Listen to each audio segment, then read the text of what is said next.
বিসমিল্লাহির রহমানির রহিম। প্রাণপ্রিয় শিক্ষার্থীবৃন্দ, সম্মানিত অভিভাবক এবং আমার সহকর্মীবৃন্দ, আসসালামু আলাইকুম। চৌদ্দগ্রাম উপজেলা অনলাইন মাদ্রাসার পক্ষ থেকে আমি পারভিন আক্তার কর্মরত আছি রাজবল্লভপুর জব্বারিয়া বালিকা দাখিল মাদ্রাসা, গুরুবতী, চৌদ্দগ্রাম, কুমিল্লা। এই মুহূর্তে যারা লাইভে আছো এবং আমাকে দেখছো এবং আমার কথা শুনছো, সবাইকে জানাই আমার আন্তরিক শুভেচ্ছা এবং অভিনন্দন। আশা করি সবাই আল্লাহর রহমতে করোনা ভাইরাস থেকে সবাই সুস্থ আছো এবং ভালো আছো। আমিও আল্লাহর রহমতে সুস্থ আছি এবং ভালো আছি। প্রাণপ্রিয় শিক্ষার্থী বন্ধুরা, আমি আজ চতুর্থবারের মতো তোমাদের মাঝে উপস্থিত হয়েছি।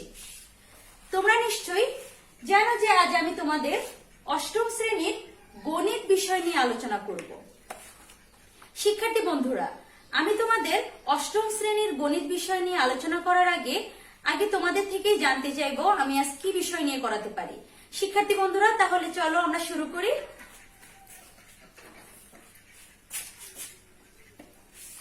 শিক্ষার্থী বন্ধুরা, আমার হাতে এগুলো তোমরা কি দেখতে পাচ্ছ? দেখো, আমার কাছে 4টা বই আছে। তাহলে এটা দ্বারা তোমরা কি বুঝতে পারছো? নিশ্চয়ই আমি অনেকগুলো বইয়ের সেট বললাম। দেখো, আমার কাছে অনেকগুলো বই। এরপরে শিক্ষার্থী বন্ধুরা, দেখো আমার কাছে অনেকগুলো কলম, তাই তো? অনেকগুলো কলমের সেট, তাই তো? আমি অনেকগুলো কলম দেখালাম। এরপরে শিক্ষার্থী বন্ধুরা, দেখো আমি এখানে কয়েকটা ফ্রিজ নিলাম। ফ্রিজ মানে আমরা যেখানে হালকা নাস্তা দিই, সেই ফ্রিজ গুলো নিলাম। অনেকগুলো ফ্রিজ এখানে। ঠিক আমি অনেকগুলো ফ্রিজ যখন নিলাম, তখন আমি কি বলতে পারি? আমি প্রথমত অনেকগুলো বই দেখালাম, তার মানে এগুলো কিছু বইয়ের সেট।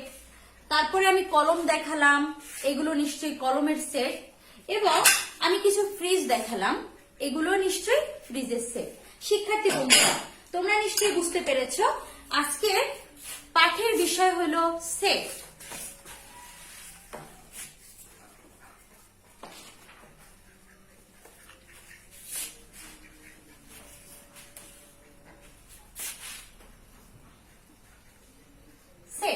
এবার আমাকে বুঝতে হবে, এই যে আমরা গলায় সেট পরি, গহনার সেট পরি, তারপরে আবার আমাদের ফার্নিচারের সেট, সোফার সেট, কাপ ফ্রিজের সেট, এভাবে আমাদের বাস্তব জীবনে অনেক রকম সেট আমরা দেখতে পাই।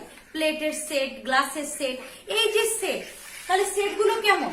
এই যে আমি ফ্রিজগুলোকে সাজিয়ে রাখলাম, বইগুলোকে সাজিয়ে রাখলাম, এই যে সুসজ্জিত ভাবে সাজালাম। হ্যাঁ শিক্ষার্থী বন্ধুরা, আমরা যখন কোনো কিছুকে সুসজ্জিত ভাবে সাজাই, তখনই সেটা সেটে পরিণত হয়। তাহলে আজকের পাঠের বিষয় হলো সেট। তাহলে সেট কাকে বলে সেটা আমাকে জানতে হবে। বাস্তব ও চিন্তা জগতে সুসংজ্ঞায়িত বস্তুর সমাবেশকে আমরা কি বলতে পারি? সেট বলতে পারি। তাহলে সেটা কেমন? বাস্তব ও চিন্তা জগতে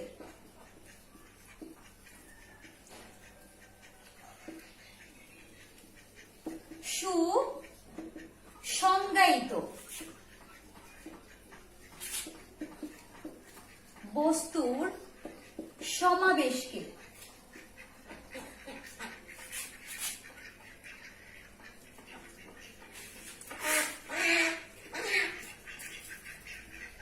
অর্থাৎ বাস্তব ও চিন্তা জগতের সাথে মিল থাকতে হবে।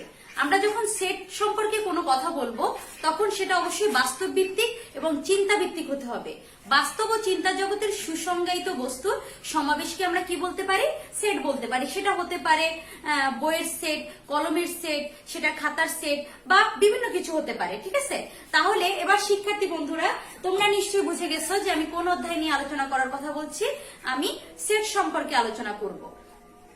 ঠিক আছে শিক্ষার্থী বন্ধুরা, তোমরা সবাই বই, খাতা, কলম নিয়ে রেডি হও। আমি তোমাদের সপ্তম অধ্যায় সেট 115 পৃষ্ঠা বের করো সবাই শিক্ষার্থী বন্ধুরা। 115 পৃষ্ঠা সেট। তাহলে শিক্ষার্থী বন্ধুরা, আমি সেট সম্পর্কে তোমাদের কথা বলতে গিয়ে আগে প্রথমে এটাই বলবো, সেট সম্পর্কে কে এবং কিভাবে সেট রচনা করেছেন। এই যে সেটটা, আমরা যে সেট বললাম, এই সেটটা কে? গণিতবিদ জর্জ ক্যান্টর। গণিতবিদ জর্জ ক্যান্টর এই সেট সম্পর্কে ধারণা দিয়েছেন। তোমরা সবাই আশা করি বই খুলেছো।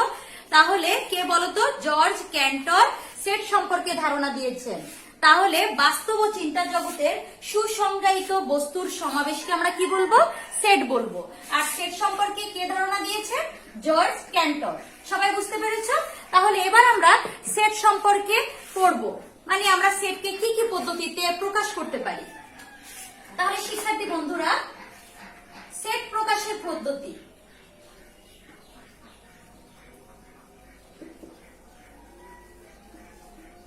সেট প্রকাশের পদ্ধতি আমরা দুইটা পদ্ধতির নাম বলতে পারি। সেট প্রকাশের পদ্ধতি হলো কয়টা? দুইটা।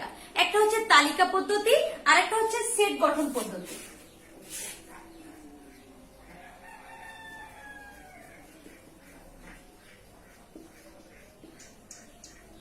আরেকটা হলো সেট গঠন পদ্ধতি। শিক্ষার্থী বন্ধুরা সবাই ভালো করে খেয়াল করবে, সেট গঠনের পদ্ধতি কয়টা?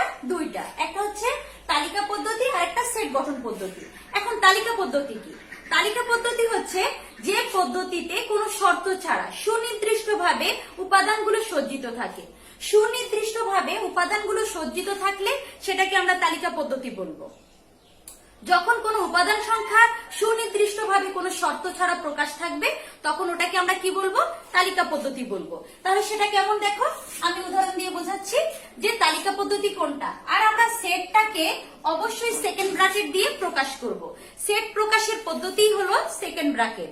এখন আমি যখন তালিকা পদ্ধতি বলবো, শিক্ষার্থী বন্ধুরা আমি বললাম তালিকা পদ্ধতি হচ্ছে, আর তোমরা সবাই খেয়াল করবে আমি যদিও তোমাদের ক্লাস 8 এর সেট করাচ্ছি কিন্তু এই সেট অবশ্যই ক্লাস 9 10 এর দরকার হবে, ঠিক আছে? ওকে, তাহলে আমি তালিকা পদ্ধতি বললাম যে পদ্ধতি সুনির্দিষ্টভাবে সাজানো থাকে কোনো শর্ত ছাড়াই, তাহলে সেটা হচ্ছে তালিকা পদ্ধতি। যেমন ধরো আমি লিখলাম 2 4 6 8, তাহলে নিশ্চয়ই বুঝতেছো আমি সরাসরি একটা তালিকা দিয়ে দিলাম, এখানে কোনো শর্ত নাই। তার মানে এটা দেখে কি বুঝতেছো? 2 4 6 8 10, তাহলে এটা দ্বারা কি বুঝতেছো? নিশ্চয়ই জোড় সংখ্যার সেট দেখতে পাচ্ছ। তাহলে এটা কিসের সেট? জোড় সংখ্যার সেট। সরাসরি আমরা দিয়ে দিলাম। এবার সেট গঠন পদ্ধতি। শিক্ষার্থী বন্ধুরা এটা খেয়াল করো, সেট গঠন পদ্ধতি কাকে বলে? সেট গঠন পদ্ধতি হচ্ছে সেই পদ্ধতি যে পদ্ধতিতে নির্দিষ্ট শর্ত দেওয়া থাকবে, সুনির্দিষ্টভাবে ব্যাখ্যা দেওয়া থাকবে না, জাস্ট একটা শর্ত দেওয়া থাকবে। সেই শর্ত দেখে তোমাকে বুঝতে হবে এটা কোন পদ্ধতি, ঠিক আছে? তাহলে বা এটা কি বলতে চাচ্ছে সেটা কেমন দেখো, আমি উদাহরণ দিয়ে বোঝাচ্ছি। x is to x বিজোড় সংখ্যা এবং 3 এর গুণিতক। শিক্ষার্থী বন্ধুরা এটা দেখে কি কিছু বুঝতে পারছো? দেখো এখানে কি সরাসরি 2 4 6 8 10 এরকম দেওয়া আছে? নাই, এখানে কি দেওয়া আছে? x is to x বিজোড় সংখ্যা এবং 3 এর গুণিতক। তার মানে x এর উপাদান সংখ্যা হবে বেজোড় সংখ্যা এবং 3 এর গুণিতক হতে হবে। শিক্ষার্থী বন্ধুরা তাহলে দেখো তো এখানে কি দেওয়া আছে? জাস্ট শর্ত দেওয়া আছে। এখানে কি ব্যাখ্যা দেওয়া আছে? এটার কোনো ব্যাখ্যা দেওয়া নাই, এটা জাস্ট শর্ত দেওয়া আছে।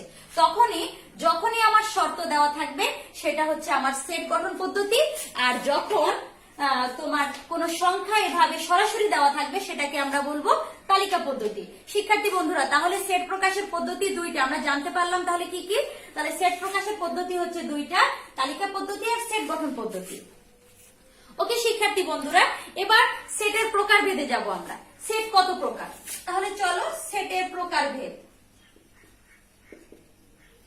প্রকারভেদ মানে সেটকে আমরা কত ভাগে প্রকাশ করতে পারি, সেটকে কত ভাবে প্রকাশ করতে পারি। তাহলে প্রথমত চলো শিক্ষার্থী বন্ধুরা তোমরা নিশ্চয়ই বই খাতা অবশ্যই রেখে দিয়েছো এবং প্রয়োজন অনুসারে তোমরা লিখে নেবে, কারণ এগুলো আমি বারবার বলছি যে ক্লাস 9 10 এ উঠলে এটা ইম্পর্টেন্ট ভাবে কাজে লাগবে, ঠিক আছে?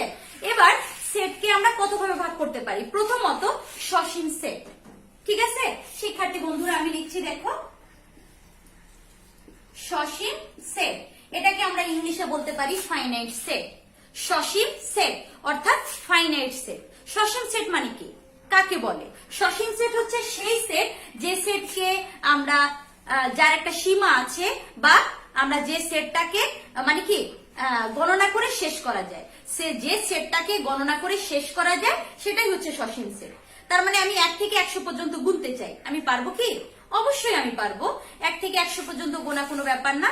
তাহলে যে সেটকে গণনা করে শেষ করা যায় সেটাই হচ্ছে সসীম সেট। আমি উদাহরণ দিয়ে দেখাচ্ছি শিক্ষার্থী বন্ধুরা, যেমন 1 2 3 4 5। দেখো তো এর একটা সীমা আছে, এটাকে গণনা করে শেষ করা যায়? ঠিক আছে, এটাকে গণনা করে শেষ করা যায়। তাহলে এটা কি শেষ? সসীম সেট বা ফাইনাইট সেট। এবং দ্বিতীয়ত অসীম সেট।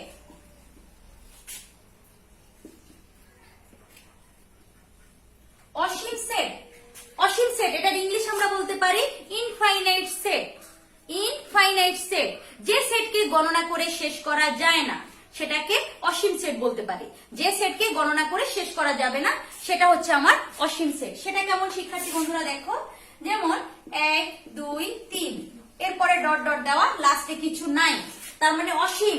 এরপরে আরো অনেক আছে যার কোনো সীমা নাই, তাহলে এটাকে আমরা কি বলবো? অসীম সেট। শিক্ষার্থী বন্ধুরা তোমরা নিশ্চয় বুঝতে পারছো।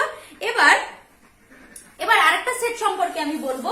আমি শিক্ষার্থী বন্ধুরা আশা করি তোমরা তুলে নিয়েছো, আমি মুছে ফেলছি।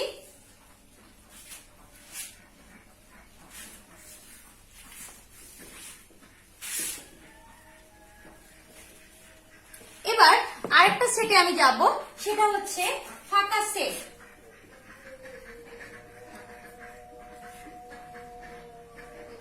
ফাঁকা সেট যেটাকে আমরা ইংলিশে বলতে পারি এমটি সেট।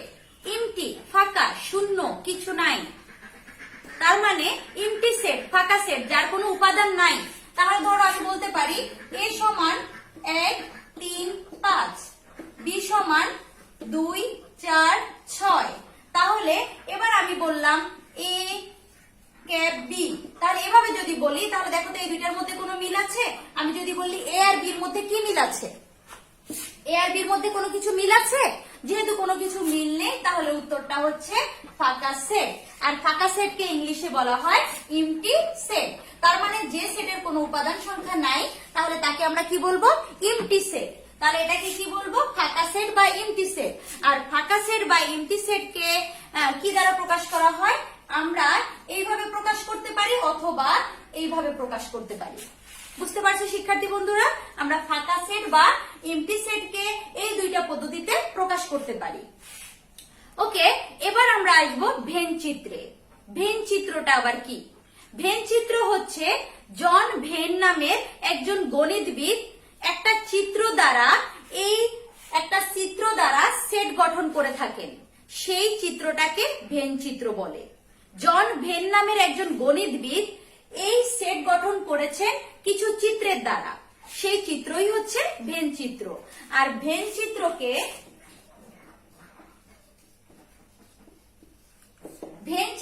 তুমি বৃত্ত বা আয়তক্ষেত্র দ্বারা প্রকাশ করতে পারো। ভেন চিত্রকে কিভাবে প্রকাশ করা যায়? আয়তক্ষেত্র বা বৃত্ত আকারে প্রকাশ করা যায়। শিক্ষার্থী বন্ধুরা এবার তাহলে আমরা শিখব উপসেট। উপসেট হলো সাবসেট।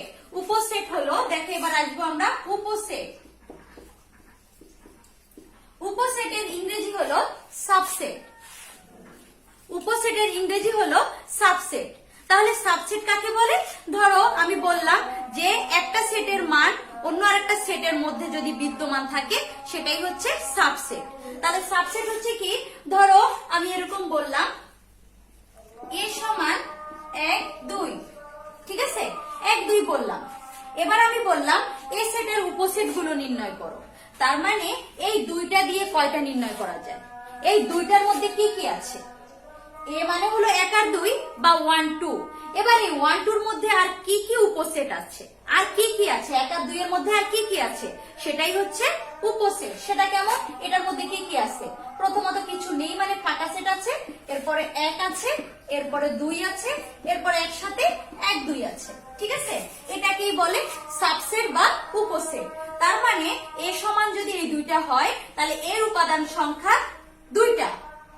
এবার আমি যদি বলি এর উপাদান সংখ্যা 2টা, এবার যদি বলি এ সেটের উপসেট সংখ্যা কয়টা, তাহলে উপসেট সংখ্যা হলো এই কয়টা, ঠিক আছে?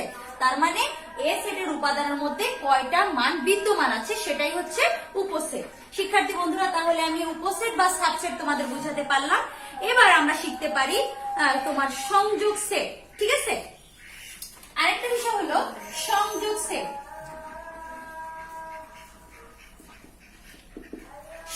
সেট, এটাকে আমি জাস্ট ইউনিয়ন বলতে পারি। সংযোগ সেট হলো ইউনিয়ন, ইংলিশে আমি কি বলবো? ইউনিয়ন। ইউনিয়ন হলো সেই সেট যে আমার দেখতে জাস্ট ইউ এর মতো। কার মতো? ইউ এর মতো। শিক্ষার্থী বন্ধুরা, আমরা বোঝার সুবিধার্থে এটাকে দেখো আমি কি বলতে পারি? ইউ। এটা ইউটা দেখো তো একটা কাপের মতো কিনা? একটা কাপের মতো তো দেখতে। দেখো এটা একটা কাপের মতো, ঠিক আছে? আমরা যখন কাপের মধ্যে, দেখো এটা একটা কাপ, ঠিক আছে? আমরা যখন এই কাপটা, দেখো শিক্ষার্থী বন্ধুরা, আমরা যখন এই কাপটাতে চা খাবো, তাহলে এবার দেখো আমরা যখন কাপটাতে চা খাবো, তাহলে চায়ের মধ্যে কি কি লাগবে? নিশ্চয়ই পানি লাগবে, চিনি লাগবে, দুধ লাগবে এবং চা পাতা লাগবে। এর কোনো একটা উপাদান ছাড়া কি আমরা চা বানাতে পারি?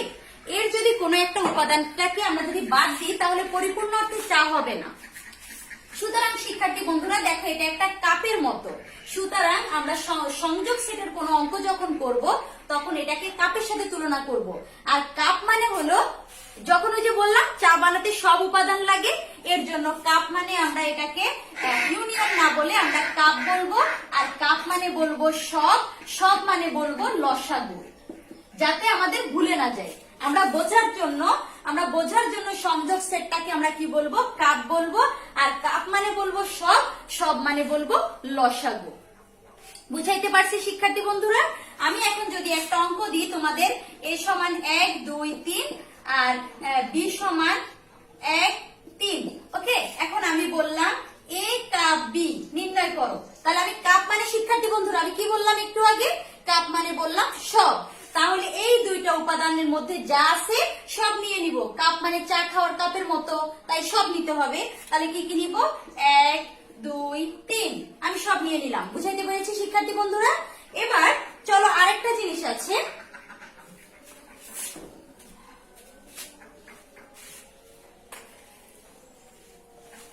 শিক্ষার্থী বন্ধুরা, এবার আরেকটা বিষয় হলো নিচ্ছেদ বা সেট সেট সেট সেট এটাকে ইংলিশে আমি বলবো ইন্টারসেকশন। ইন্টারসেকশন। তাহলে দেখো এটা হচ্ছে এন এর মতো, ঠিক এমন এন এর মতো। তাহলে এটাকে শিক্ষার্থী বন্ধুরা, এটাকে আমি ছেলেদের মাথার ক্যাপ বা টুপির সাথে তুলনা করব। কেন করব? দেখো শিক্ষার্থী বন্ধুরা, এটা মাথার উপরে যখন ছেলেরা বা আমরা মেয়েরা যখন মাথায় ক্যাপ পরি বা ছেলেরা যখন ক্যাপ পরে, ক্যাপটার মধ্যে কি মাথার সব চুল ঢাকা পড়ে শিক্ষার্থী বন্ধুরা? না, পড়ে না। এটুকু চুল ঢাকা পড়ে, তার মানে কিছু অংশ চুল নিচে রয়ে যায়, তাই তো? তার মানে ক্যাপটাকে দ্বারা আমি এটাকে এই এন এর মতো দেখতে, এটাকে ইন্টারসেকশন বলে। এটাকে আমি বোঝার ক্ষেত্রে ক্যাপ বলবো। মানে শুধু মনে রাখার জন্য আমরা কি বোঝাবো? এটাকে ক্যাপ। আর ক্যাপ মানে হলো, আমি বলবো ক্যাপে যেহেতু সব চুল ঢাকা থাকে না, কিছু চুল, এর জন্য এটাকে জাস্ট আমি বোঝাবো কমন। কমন মানে মিল, মিল বা গসাগু। শিক্ষার্থী বন্ধুরা, আমি নিশ্চয়ই সেট সম্পর্কে তোমাদের বোঝাতে পেরেছি। তাহলে একটা উদাহরণ দিয়ে বোঝাচ্ছি। দেখো a সমান 1 3 5, b সমান 2 4 5। তাহলে আমি যদি বলি a ক্যাপ b নির্ণয় করো, তাহলে কি হবে শিক্ষার্থী বন্ধুরা? দেখো তো এই দুইটার মধ্যে কি মিল আছে? 5 5 মিল আছে তো? হ্যাঁ, তাহলে এই 5ই হচ্ছে আমার অ্যান্সার। শিক্ষার্থী বন্ধুরা, তাহলে নিশ্চয়ই তোমরা বুঝতে পেরেছো যে আমি তোমাদের কি কি করালাম। আমি আবারও বলছি, আজকে তোমাদের আমি সেট কি, সেট কাকে বলে এবং সেট প্রকাশের পদ্ধতি কয়টি এবং সেট কত প্রকার কি কি সেটা বললাম। তাহলে সেট কাকে বলে সেটাও বললাম। সেট প্রকাশের পদ্ধতি দুইটি, সেট গঠন পদ্ধতি আর তালিকা পদ্ধতি। আর সেটের প্রকারভেদে আমি গিয়ে বললাম তোমার সেটকে কত ভাগে ভাগ করা হয়।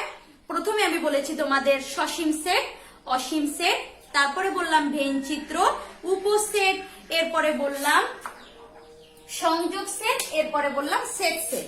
শিক্ষার্থী বন্ধুরা, আশা করি তোমরা এগুলো বুঝতে পেরেছো। আর আমি চাইবো তোমরা আমি যেটা পড়ালাম সেটা অনুসারে তোমরা বাড়িতে কিছু নিজেরা ট্রাই করবে, আর আশা করি তোমরা বুঝতে পারবে এবং পারবে। আর নেক্সট ক্লাসে আমি এটা নিয়ে আরো বিস্তারিত আলোচনা করব। এই পর্যন্ত সবাই ভালো থাকবে, সুস্থ থাকবে এবং সবাই বাড়িতেই থাকবে। আর করোনা ভাইরাসে সবাই খুব সাবধানে বাড়িতে সাবান ব্যবহার করবে এবং সবাই সুস্থ থাকবে, এই সময় শুভকামনা করে আমি আমার ক্লাসটা এখানেই শেষ করছি। আল্লাহ হাফেজ।